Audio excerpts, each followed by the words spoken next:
Good morning, and welcome to the Employability Skills Series, where we explore the top skills employers are looking for in candidates. Each week, we will cover a different topic with thoughts and insights from professionals in a variety of industries. I am your host, Megan Morrow, Associate Director of Career Services, Business Careers, and today I have Takara Graham, Associate Director of Career Services Business Internships, as my guest. And today we'll be discussing the importance of adaptability and flexibility in the workplace. Takara is a performance-driven professional who's had the privilege of working closely with faculty, staff, and students. Throughout her journey, she has cultivated a deep understanding of the importance of fostering a supportive and inclusive environment for learning and growth. She's been actively involved in academic advising, career coaching, program coordination, instruction, and instructional design for over 12 years. All of which she has honed her interpersonal and leadership skills.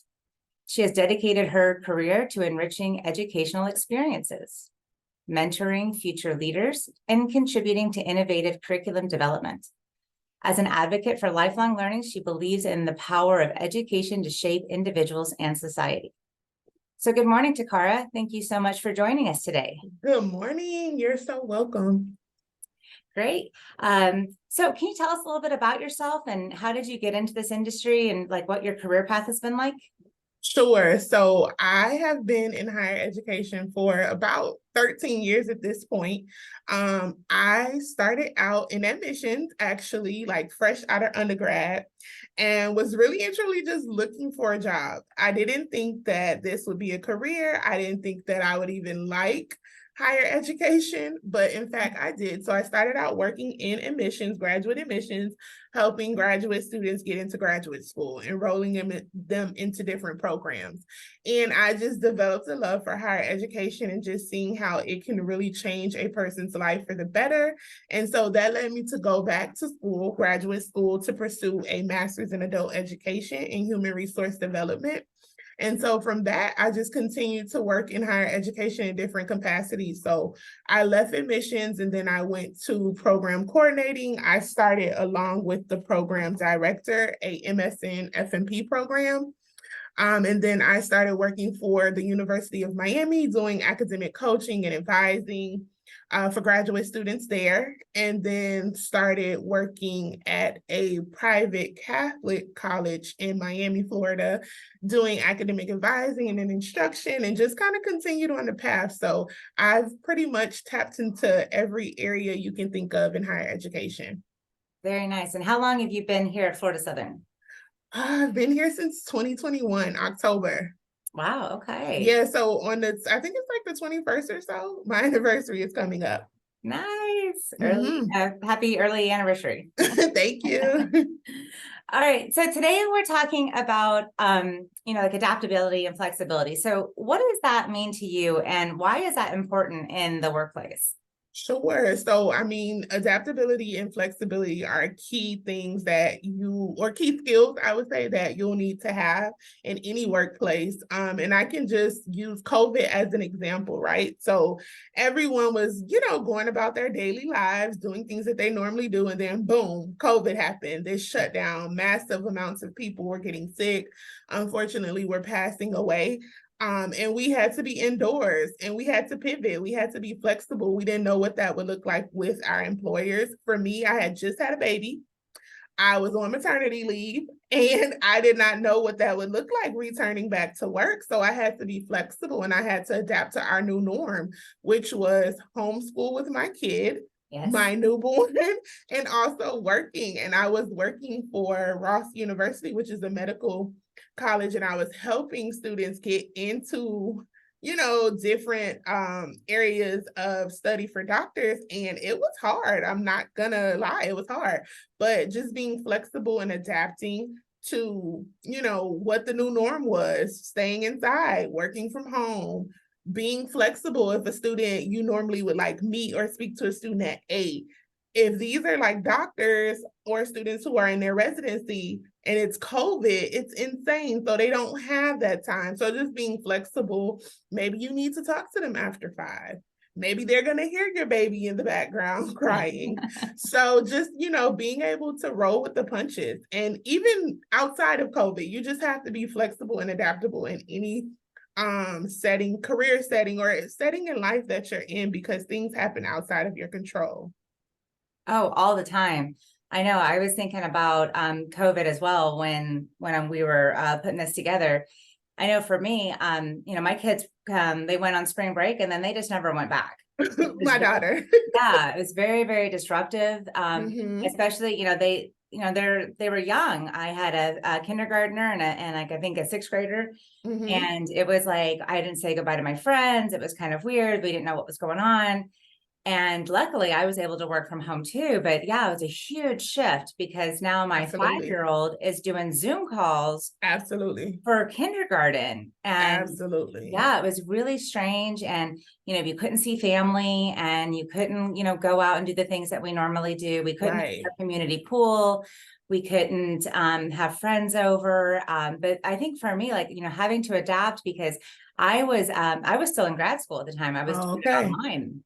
So now I'm having to work with my kids and make sure that they're on the Zoom calls and they're doing their work. And I'm basically homeschooling my two Yep. kids Yep. and schooling myself.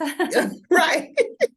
It was a huge shift. And my little one was in speech therapy. And so they're Okay. having to do these Zooms. And as we know, there's glitches and it's not perfect. Absolutely. And he's trying to look at her mouth and, and form the words the way she was Mm-hmm. forming. And then even when they went back, they had to wear the masks. And you can Right. imagine how difficult that was for kids in speech therapy who couldn't see the teacher's mouth. Absolutely. And it caused a lot of social anxiety with kids because they have been away from their peers for so long, and just people in general. So it was they were a little anxious, like what to expect.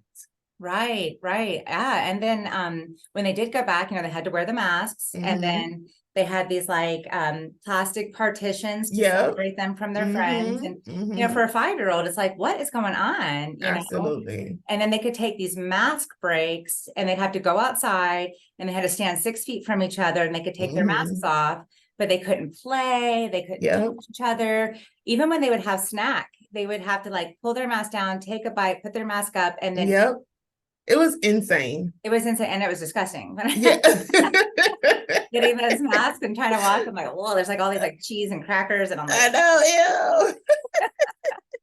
yeah, but yeah, really definitely having to shift. And it was difficult. My father traveled internationally all the time, and Okay. then he wasn't traveling.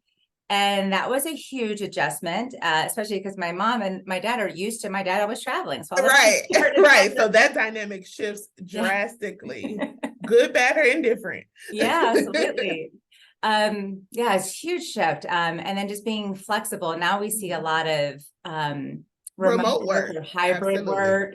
Which you Yeah. still have to be flexible in that aspect, right? So say if you're a person who just loves remote work, you like personal interaction, you like being around your colleagues, you like just the camaraderie of it, or you like getting out of your house. And now your organization says, listen, we're working remote. There is no more in person.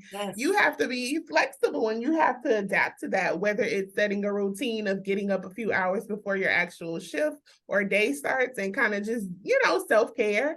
Or if it's where, okay, I work a 9 to 5, at 5, I'm going to go outside and exercise or go to happy hour or whatever it is. But you have to be flexible in that regard too. So, I mean, just working in any area, whether you're going to work in business, whether you plan to be an FBI agent, you plan to be an accountant, you plan to work in higher education, you always have to be flexible and adaptable because things are going to change. You could work in higher education and get a new provost, and they come in and totally change the Yeah. tide of what you're used to at your organization. Are you going to cry and wallow in the corner?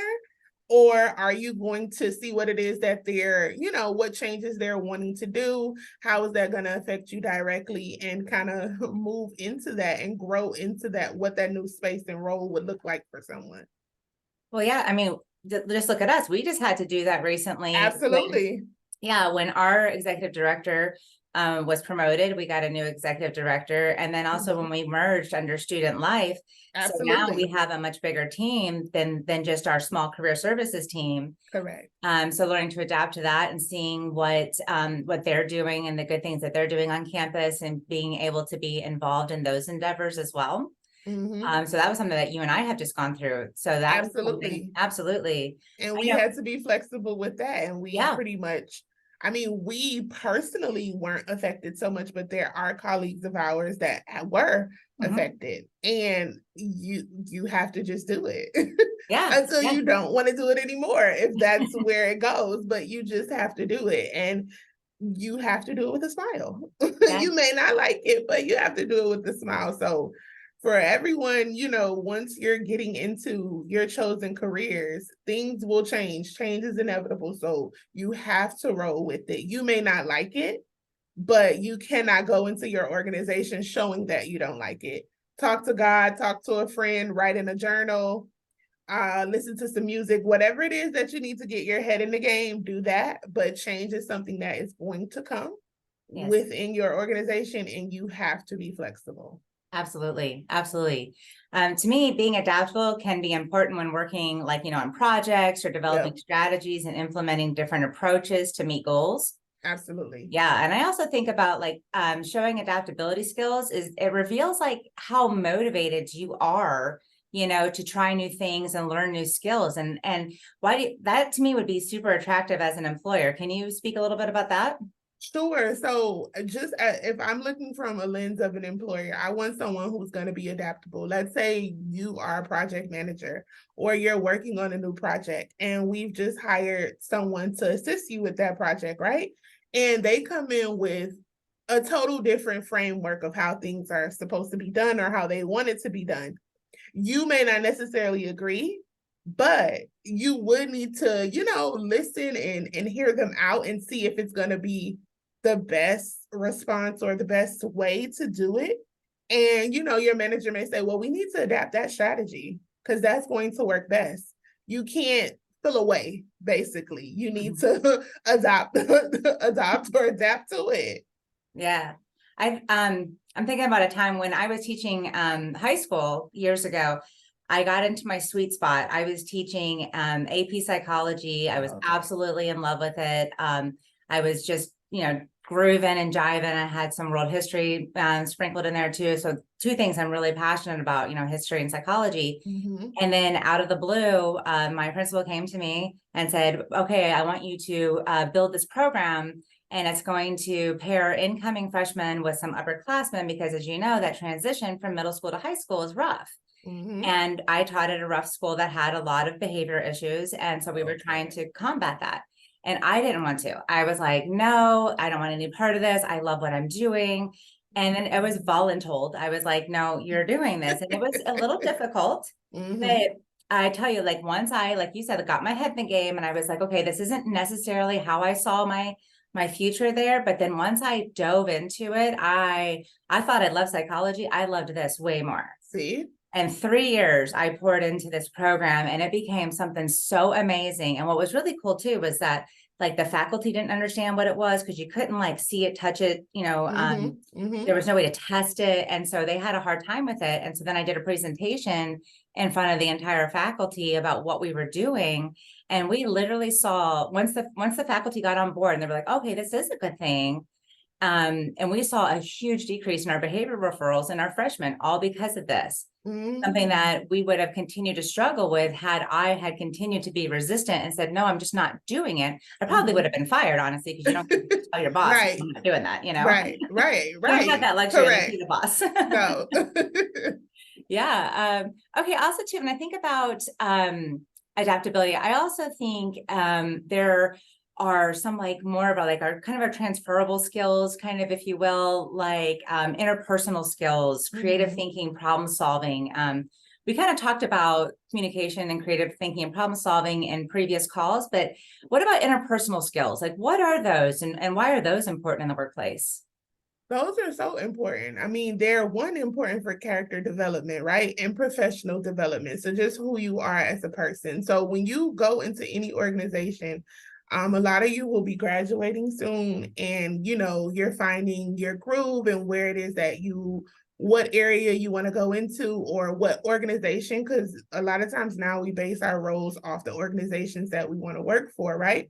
So just having those interpersonal skills, they're beneficial. So things like being a good communicator, being a team player, and I know it sounds cliche, but those are all things that help with interpersonal skills and help with character development and professional development. As you move throughout your careers, communication is going to be so important. You may need to advocate for yourself for a particular promotion or role, or you may have to communicate to a colleague about something you didn't like, or a way you need to do something that would be better suited for the team and the outcomes. So professional development and interpersonal skills, they all go hand in hand, and it's something that everybody can do. It doesn't matter if you are an entry-level employee or you are the CEO. So there's always, skills that we can work on and that we can build upon. Okay. So let's think about that. Can you give me like an example of maybe a time in your previous experience, or even here, where you had to kind of rely on this skill, this deep interpersonal skill to accomplish a certain goal? Yeah. Let's see. I have so many. It's a good problem to have. Right. I would just I know I touched on communication, but I'll use that because just like communication, right? You may think you're the best communicator, but we all can agree that we can learn different styles of communicating, or we can also still learn how to communicate better so a lot of times when you talk to people, they're listening to respond and not listening to understand, right? So I would say, just like as communication, using that as an interpersonal skill or correlating it to professional development. There's been a time where I worked at the University of Miami, and I had a director who didn't really know how to communicate, or his communication style wasn't the best with my communication style. But evolving and growing in my career, I had to learn that, okay, to meet him where he is, I have to communicate so that he understands me and not just responds to me. Not just respond to me. Yeah. So I won't go into so many details about it, but like just being able to say to him or just advocate for myself, like, listen, the way that we're doing this isn't going to work for me. I think we should do it a different way. I think I'll see better results if I do it this way. Going to him with the proof in the pudding, basically, and showing him like, this is what I've come up with. This is what I think will be successful. And just kind of communicating and conveying it to him, because he would do a lot of emails. And I'm like, that's going to get lost. Let's just talk face to face, have a one-on-one. So I would say communication has been a really big thing for me in just my journey and my career, just like, personal enrichment or career development, just really focusing on communicating and advocating. So using communication as a way to advocate for myself, advocate for my students, or if I need to advocate for a colleague, just using communication as a way to say what it is that I need to say. Yeah, no, I know. I can think about a time too where I had a supervisor or even like a colleague where we would try to talk, and maybe we're talking apples and oranges, and just because of the way that we're communicating, it could be a difference of perspective or our background experiences, just the way that we see things. And I could be seeing something one way and seeing something. I'm just now thinking about the time you and I were driving down the street, and I was like, it was down Success, and then these huge, big historic homes, and I was like, oh, I love this. It's just so beautiful. And you're like, oh, it's old. I don't like it, and we're looking at the exact same houses and having two totally different experiences. Two totally different perspective lenses. I absolutely hated it. And you were in love. And I was just like, oh, there's no way. But we have a great relationship. So we absolutely do. Yeah. Because that's what makes the world go around. Exactly. Like, me, like I'm up early, I'm at it, I'm I'm all crazy in the morning, and you take a slower approach in the morning, I'm up, but I'm not up. I'm literally up, but it's just like, okay, I do my best work after 10. I love it. I love it. But no, like just being able to know that we communicate, to each other and as a team, Absolutely. and bringing those different perspectives also, I think is a good thing too, because when we're collaborating as a team, we might see things from a different lens that we can share if we're trying to come up with a certain problem or we're coming our solution to a problem, Right. that we're not all the same. So I think that is also Absolutely. something that's really a great pro to a dynamic team like we have. Absolutely. I would agree. So what advice do you think you could give some students who are looking to maybe develop and strengthen the skill of being adaptable and flexible? So if I had to give anyone advice, whether it was a student, whether it was an adult, well, you guys are adults, but an older adult, I would say, versus a younger adult, right? Change ultimately change is here, right? Let's just say change is the top of the food chain. Flexibility and adaptability fall under that. So I would say to anyone, you have to be okay with change. Nothing stays the same. And if it is, that's insanity. You don't want to keep doing the same thing all the time. Even if something is working and it's great and it's amazing, there's still a better way to do it. So you have to be flexible. You have to adapt. And flexibility and adaptability are two words that go hand in hand. So for anyone that is graduating this semester or starting an internship, starting a job, just be mindful going in that you have to be flexible, that things will change, and you have to take it with a grain of salt. Even if you don't feel like it's the right direction, you don't want to change, you don't want to be flexible, take it with a grain of salt, because in the end, it could be something that's beneficial to your professional and personal growth. So just be okay with change. Be okay with trying something new. I think that's great advice. Yeah. I would like to kind of add to that, be aware of the changes in your environment. Absolutely. You can't just have your head in the sand with your blinders on, Absolutely. be aware. I would also say develop a growth mindset. Absolutely. Yeah, like there's possibilities beyond what you see and how you are perceiving the world, and be open to the fact that somebody might have a suggestion that is beneficial. Absolutely. Even if it's something that you don't want to do, be open-minded about it. Absolutely. And also have a positive mindset. Positive thinking is the key, is the gem for everyday life, whether it's career, personal, professional, whatever it is. If you have a positive mindset, even when things are going wrong, if you switch it and say, woe is me, and switch it to when this is over, I'm going to be great, or the other side of this, like you can have your moment of woe is me, but switch it. Whatever it is that may be a negative aspect of something, switch that to positive. Just have, like you said, a growth mindset and a positive mindset. When you're positive, things always work out for the greater good. It's hard sometimes, but you have to be positive and remain hopeful. All of that is key to being flexible and dealing with change and adapting to, whatever it is that's happening. No, I like that you say that, because I'm huge on that too.